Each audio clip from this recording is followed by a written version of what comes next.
Olá, gente, tudo bem? Tudo em ordem? Olha que caso interessantíssimo que eu vou trazer para você da Justiça. O caso todo tramitou e estava lá no Tribunal Regional Federal da Primeira Região. Muitíssimo interessante sobre concurso público, que eu acho que você vai gostar. Nós vamos aprender juntos aqui muita coisa de direito. Então, só um pouquinho que eu já retorno. Eu sou o Daniel Pereira Coach. Eu trabalho com preparação de alunos para concurso público. Aqui embaixo, na descrição do vídeo, você vê todo o meu portfólio.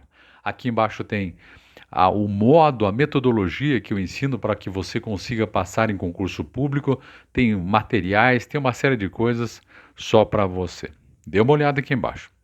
Ó, dê like, vamos combinar? Dê like, comente, me propague nas suas redes sociais. Vou ficar muito envaidecido, muito contente de saber que você está ajudando o nosso canal sem custo nenhum, né? Grátis. E vou ficar bastante contente.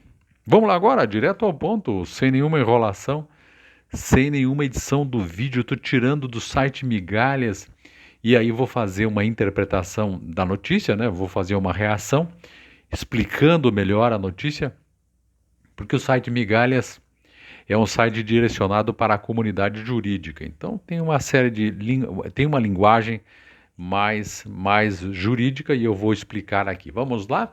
Vamos lá. Ó, olha que caso curioso, caso que interessante. Como sempre, eu vou tentar aqui trazer a historinha, o que aconteceu, para a gente poder analisar aqui. Aqui vou puxar o acórdão, né? Claro,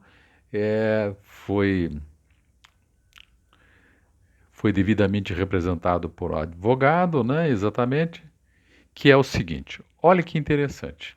Eu vou ler do voto, então, a parte do voto que fala sobre a história, para a gente poder entender de onde que veio, o que que aconteceu.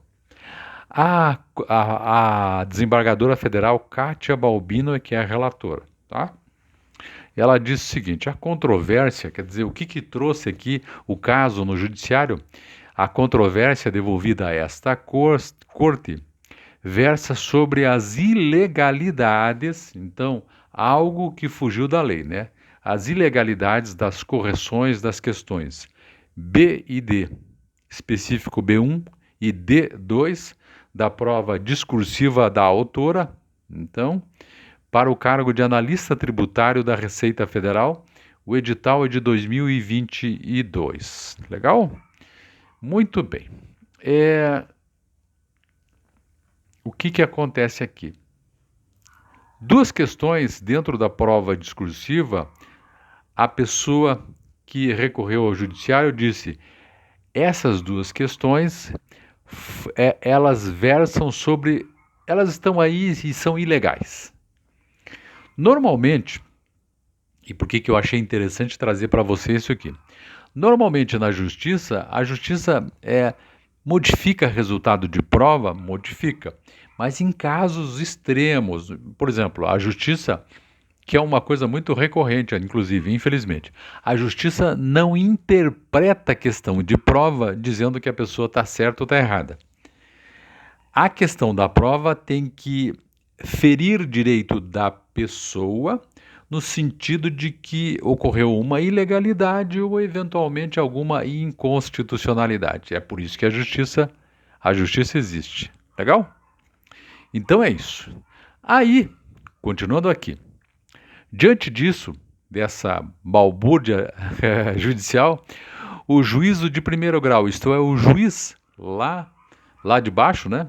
Para a gente poder entender, julgou liminarmente improcedentes os pedidos do autor, nos termos do artigo 332 do CPC, para tanto se ancorando no entendimento firmado num julgamento do Supremo, tendo considerado que o acolhimento da pretensão da autora, escute bem que é o que eu acabei de dizer, vai dizer aqui de novo, dizendo o juiz lá de baixo, então o juiz disse que o pedido dela configuraria interferência do Poder Judiciário nos critérios adotados pela banca examinadora para a elaboração e correção da prova. Então o juiz falou: eu não posso examinar isso porque isto tem a ver com o critério de exame da prova, tem a ver com o mérito do exame da prova que é a banca que tem que fazer e o judiciário não está aqui para ficar corrigindo prova, entendeu?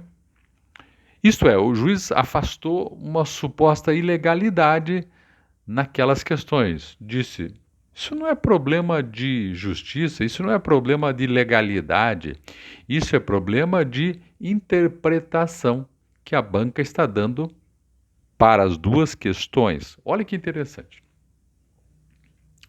Aí, no julgamento, eu vou trazer aqui o julgamento pelo qual o juiz baseou a resposta dele. Ele falou, tem um entendimento do STF que fala o que eu acabei de dizer aqui, no sentido de que isso é critério da banca examinadora para elaboração e correção da prova. E ele disse, esse critério, aliás, esse julgamento que eu estou me baseando, que aconteceu no Supremo, é este.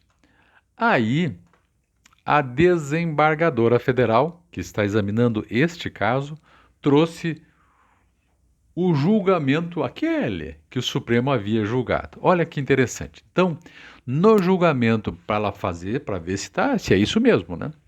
Porque se o juiz falou, eu estou baseando naquele, vamos ver.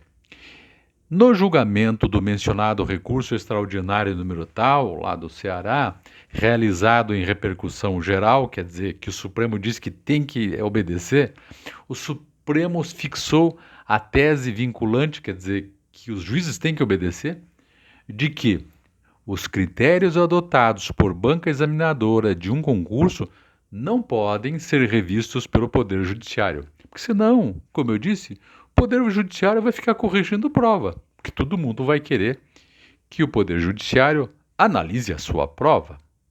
Continuando aqui, diz assim, todavia, olha a expressão, a desembargadora federal falando, todavia, neste mesmo julgado, então aquele lá, a Corte Constitucional, o Supremo, resguardou, quer dizer, falou assim, salvo, né, exceção, mas resguardou a atribuição judicial de realização de juízo de compatibilidade do conteúdo das questões do concurso com o previsto no edital do certame, sendo a desembargadora falando exatamente essa controvérsia trazida aqui, nesse processo que a gente tem que julgar. O que ela disse? Ela falou assim, o juiz decidiu certo. Acontece que o Supremo já disse que a gente não pode ficar corrigindo prova, só que tem um detalhe. A gente tem que trazer aqui o tal do juízo de compatibilidade, se as questões cobradas na prova têm a ver com o edital. Porque senão, pense bem, meus caros, o edital, digamos, traz direito constitucional e diz, nós só vamos cobrar no direito constitucional sobre a história das constituições. Eu estou inventando para a gente poder entender. E aí na hora da prova, meu amigo, minha amiga, o que tem lá? Diz lá, sobre ação de inconstitucionalidade por omissão, fala sobre as atribuições dos ministros do Supremo Tribunal Federal, sabe? Acaba, neste exemplo que eu estou dando, a prova ultrapassando o que continha no edital como conteúdo programático. É este o caso. Entendeu? Vamos lá. Está explicadinho. Com efeito, continuando a desembargadora federal dizendo, com efeito, o autor, quer dizer, o candidato, impugnou a avaliação que lhe foi atribuída pela banca examinadora na sua prova discursiva por entender que, aqui é que está o X da questão, preste atenção para você entender isso tudo e talvez você possa usar aí no eventual julgamento, tem que ficar esperto. Por entender, o autor aqui, o candidato, que as respostas exigidas como corretas no espelho de correção para os itens B e D da prova escrita discursiva não possuem compatibilidade com o comando da questão. Isto é, a correção que a banca disse que é certa tem nada a ver com o que pediu a questão. Né? Tem nada a ver. Tal o contexto, a desembargadora falando, a matéria em discussão encontra-se, portanto, circunscrita naquela exceção prevista pelo próprio Supremo, razão pela qual a sentença do juiz lá que deu, a sentença está errada e tem que ser anulada. Estou traduzindo aqui o juridiquês para a gente poder entender. Continua a desembargadora, de fato, a necessidade de análise dos fatos acerca da ocorrência ou não daquilo que o Supremo falou que é excepcional, né? Como regra, em casos como o presente, daí porque flagrantemente equivocado nessa situação o julgamento pela improcedência liminar do pedido deduzido em juízo, o que somente seria possível se as hipóteses tratadas tais. Voltando, ela diz, o que se tem, portanto, o núcleo da discussão é sobre questão exclusivamente de direito, isto é, o julgamento de improcedência liminar poderá ser realizado sem maiores discussões, desde que atendidos os requisitos autorizadores. E aí, a desembargadora deu provimento à apelação, anulando a sentença do juiz que simplesmente disse, não, esse aqui não é caso de se julgar, porque o Supremo já decidiu que eu também não posso ficar corrigindo aqui prova, porque está tudo certo, e isso é uma questão que a banca aqui tem que resolver. A desembargadora falou assim, alto lá, essa questão aqui está na cara de que ela tem a ver com o edital, de que ela tem a ver com uma exceção que o Supremo Tribunal Federal havia trazido. Então, mandou descer o processo para que o juiz julgasse. Que o juiz até pode dizer, não, aqui a banca está correta, né? Ou, não, aqui o autor está correto. O que ele não pode é dizer, não tem nada a ver isso aqui, esse processo aqui. Legal? Só quero aproveitar para terminar aqui, então, dizendo o seguinte aqui, para a gente poder entender bem. Aqui é que eu estou pegando e estou lendo rapidamente o acórdão, quer dizer, direto da decisão. Isto aqui. O recurso que está todo mundo falando, o juiz e ela, a desembargadora falando, que tem a ver com o Supremo, tem a seguinte ementa. Ementa é o resumo. Diz assim, aquele que eles estão se baseando, só para a gente ter uma ideia. Diz, recurso extraordinário com repercussão geral. Quer dizer, tem que obedecer o que for decidido aqui. O Supremo disse lá na época. Isso em 2015, gente, que foi divulgado.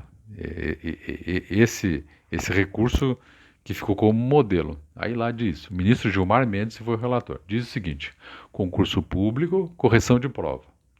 Não compete ao Poder Judiciário, no controle de legalidade, substituir a banca examinadora para avaliar respostas dadas pelos candidatos e notas a elas atribuídas. Quer dizer, nós não estamos aqui para ficar corrigindo prova. Isso é a banca que tem que fazer. Aí o ministro Gilmar Mendes escreveu precedentes. 3. Aqui que mora o segredo, que talvez você possa utilizar, né, se eventualmente cair de acontecer isso, calhar de acontecer isso, e você pode lembrar de discutir. Diz assim, excepcionalmente, é permitido ao judiciário o juízo de compatibilidade, para ver se combina, né, do conteúdo das questões do concurso com o previsto no edital do certame. Como eu disse, citando o exemplo lá atrás para você de direito constitucional. Isto é, se o edital fala uma coisa e as perguntas vêm outras coisas que não estão no edital, isto cabe ao judiciário já julgar, repelir rapidamente e não tem nada a ver com correção da prova, né? Não tem nada a ver com, o judiciário vai corrigir a prova. Não. Beleza? Espero que você tenha entendido. Tomara que não tenha ficado muito ruim para você compreender o tema. Trouxe isso porque é um caso bastante curioso e às vezes eu vejo isso passando aí na minha frente, aí o pessoal discutindo sobre isso, e está aqui um julgado importante da desembargadora federal Kátia Balbino, num julgamento onde tem uma senhora aqui, né, representada, e no outro polo, a União Federal, o concurso era da Receita Federal. Valeu? Você tem que ir atrás do seu direito se você acha que o tem. E achar um argumento jurídico que seja conforme. Olha aqui um argumento muito interessante que é possível se utilizar. Ufa, valeu, gente. É isso. Muito obrigado. Deixe seu like, seu comentário. Me esforcei aqui para traduzir o juridiquês para você. Espero que você tenha entendido. Um grande abraço. Até mais. Tchau, tchau.